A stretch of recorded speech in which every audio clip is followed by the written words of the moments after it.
I'm Adam Pritchard, and it is past time for more pastime.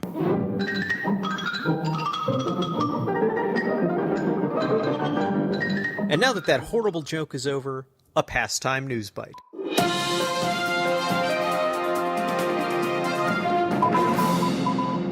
From the journal Plos One, a new Eocene caskhead lizard from North America. Now, this new paper by Dr. Jack Conrad of the New York Institute of Technology College of Osteopathic Medicine in Old Westbury, New York, raises some interesting questions. First off, what the heck is a caskhead lizard? Well, caskheads, or corytophanids as they're scientifically known, are a lizard group that includes some modern species. There's still some of these animals living today. The name caskhead comes from the large bony crests that project up from the middle of the skull in some species. In some animals, this crest is so long that it projects over the back of the skull. It honestly looks kind of like some of the duck-billed dinosaurs, animals like Parasaurolophus. Absolutely incredible bony structures on these animals' heads. Bony ridges over the eyes, just all over the face. Very ostentatious-looking skulls. But the rest of the animal is amazing too. Corytophanids have powerful hind legs with extremely wide feet with elongate digits, and this allows them to run incredibly quickly. Some species are able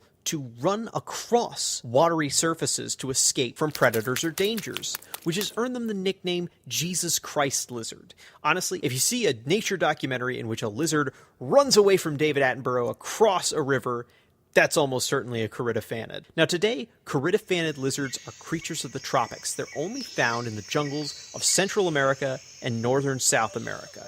Those are the only places on the planet you'll find one, until you go into the fossil record. And this new paper by Dr. Conrad describes an extraordinary skull from Wyoming, a place called the Bridger Formation, 48 million years old. The rocks of the Bridger contain the record of the Eocene mammal fauna of North America, an amazing time in which the West was home to early primates, strange, short-legged, big-headed predators called oxyanids, early relatives of all kinds of hoofed mammals, but also an extraordinary collection of reptiles that we're only just beginning to understand. And this new skull, only 3 centimeters long, is an important piece of that puzzle. The animal was named Basiliscus, which means cousin of the basilisks.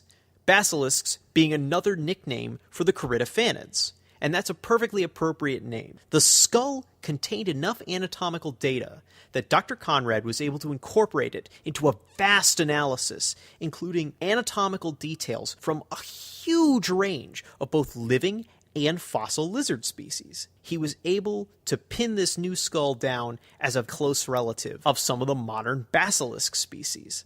So the name cousin of the basilisks is pretty appropriate.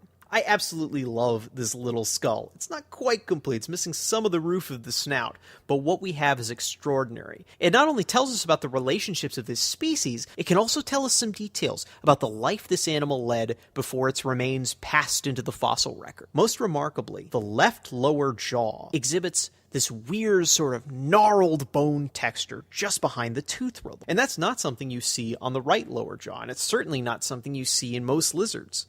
This appears to have been the jaw's response to some kind of trauma, an injury that was sustained by the animal before it died. The bone in the area had begun to grow and thicken to try and repair that region. And a CT scan revealed that the repaired bone is 6 times thicker than it is on the right side. Now, as I said, Basiliscus was discovered in the Bridger Formation of Wyoming. And the last time I looked at a map, Wyoming is several hundred miles north of Mexico, and certainly hundreds and hundreds of miles north of any tropical jungles. And it's not even the only basilisk known from a northern area during the Eocene. There's also an animal called Geisel from the Eocene of Germany, another place you don't think of when you think tropical vacation. So what's going on? And the answer seems to be the environment has changed. During the Eocene, the whole world was 9 degrees Celsius hotter than it is today. And that is going to have a huge impact on the environments in different regions of the world. During the Eocene, the record at the Bridger Formation suggests that that was a tropical jungle in the middle of Wyoming, very similar to the ones we see today closer to the equator, where the modern basilisks live. So it doesn't look like basilisks have really changed their habits in terms of environmental preference all that much in the past 50 million years. It's just that the tropics have moved away. And Dr. Conrad notes in his paper that if you look at the other lizard species that you find in the Eocene of North America, you see the same kind of pattern. A lot of species that are close relatives of one we have today, but the ones we have today live close to the equator, in tropical regions. And understanding how animals like these lizards responded to these kinds of environmental changes over time in the past 50 million years as the world has grown cooler is going to be very important moving forward as we try and understand the distribution of organisms and how that's going to change with a world that's getting warmer. And that is how Bobby Basiliscus has changed our views of past times.